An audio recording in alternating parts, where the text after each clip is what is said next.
Have you ever felt like your city is just this random jumble of streets and buildings? Well, you might be surprised to hear there's actually a hidden logic, a kind of unseen blueprint that shapes everything around you. And today, we're going to pull back the curtain and uncover the secret language of urban planning. So just take a second and really think about it. Why is the financial district always downtown? Why are the suburbs way out there? And why is that park located exactly where it is? Is it all just a happy accident? The answer is a big fat no. The layout of our cities, from the grandest avenues to the quietest little cul-de-sacs, is the physical result of some really powerful ideas and theories, and some of them are over 100 years old.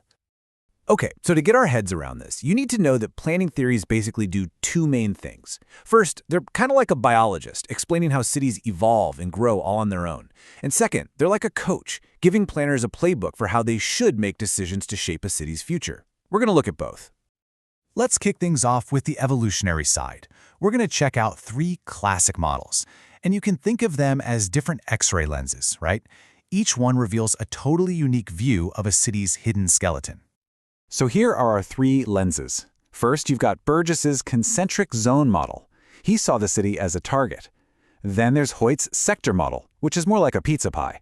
And finally, the multiple nuclei model, which sees the city as a whole cluster of different centers.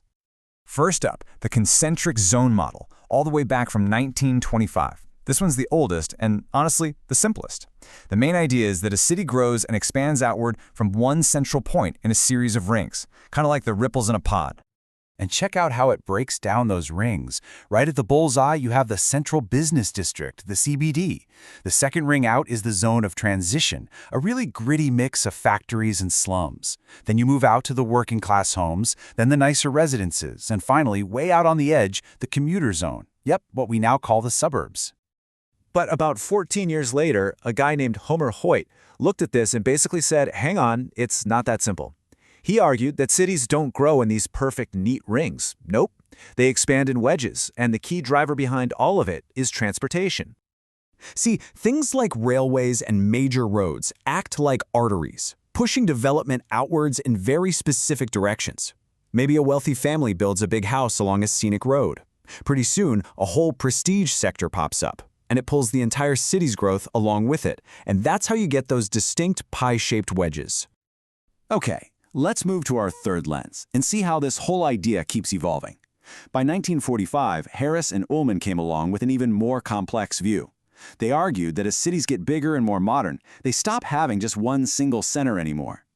Instead, a city develops multiple specialized centers or nodes. And this makes so much sense, right? Think about it. An airport spawns hotels and shipping companies. A university attracts coffee shops, bookstores, and student housing. Each one of these nodes becomes its own little center of gravity, creating a way more fragmented city. All right, so those models describe how cities are. But what about how they should be? Now we're shifting gears from just analyzing to actually dreaming. Let's look at some of the most influential visions for creating the perfect city. What you're looking at here is this incredible moment in history. At the turn of the 20th century, industrial cities were becoming super crowded and polluted. And in this really short span of time, these three visionary ideas popped up, each one trying to solve the problems of modern city life. So first up is Ebenezer Howard's Garden City. His goal was, simple but totally revolutionary. Get the best of both worlds. He wanted the jobs and excitement of the city, but combined with the fresh air and open space of the country. His vision was this network of small, self-contained cities, about 32,000 people each, all separated by permanent rings of nature called green belts. Next up, we have Clarence Perry's neighborhood unit. This concept is all about family and safety. The whole idea was to design a community around a single elementary school. You'd push all the major dangerous roads to the outside, creating this safe, walkable interior where kids could get to school and parks without ever crossing a busy street. And that brings us to what might be the most ambitious one of all, the Radburn concept. If the neighborhood unit was about making communities safe from the car, Radburn was this amazing attempt to design a town that could peacefully coexist with the car. The goal was to create the town for the motor age. Now here's the absolute genius of it, the complete and total separation of people and cars. Pedestrians get their own world of internal parks and walkways, and the houses actually face the green space. Meanwhile, cars are completely relegated to a different network of roads and cul-de-sacs on the other side of the house, two separate worlds. Okay, so we've seen how cities are structured, and we've seen some of these grand visions for how they could be designed. But how does any of this stuff actually happen? I mean, how do modern planners make the thousands of tiny decisions that end up shaping our cities? Well, the classic approach is called the rational planning process, and it's very scientific. It's like a four-step recipe. Step 1, survey. Gather all the data you possibly can. Step 2, analysis. Make sense of it all. Step 3, plan. Create a giant, comprehensive master plan. And finally, step 4, implement. Step by step, logical, and totally data-driven. But let's be real. In the real world, it's almost never that clean, is it? A political scientist named Charles Lindlong famously called the reality of planning the science of muddling through. He basically argued that instead of these huge, grand plans, most decisions are made in tiny, incremental steps, just responding to whatever problem is on fire that day. And this reality check led to new theories about what a planner's job even is. You have advocacy planning, which says the planner shouldn't be some neutral scientist, but should actually be a fighter for the poor and minorities. Then there's communicative planning, which sees the planner more like a referee, whose main job is to get everyone, developers, residents, politicians, in a room to talk and hopefully find some common ground.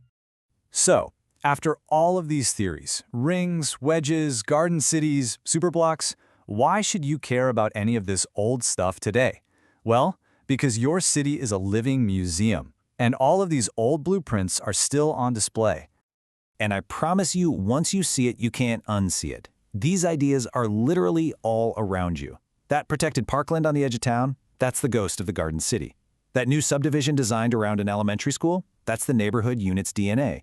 Every single cul-de-sac you've ever seen is a direct descendant of the Radburn concept. And every time you see a community group show up to a city council meeting to protest something, that is advocacy planning live and in action.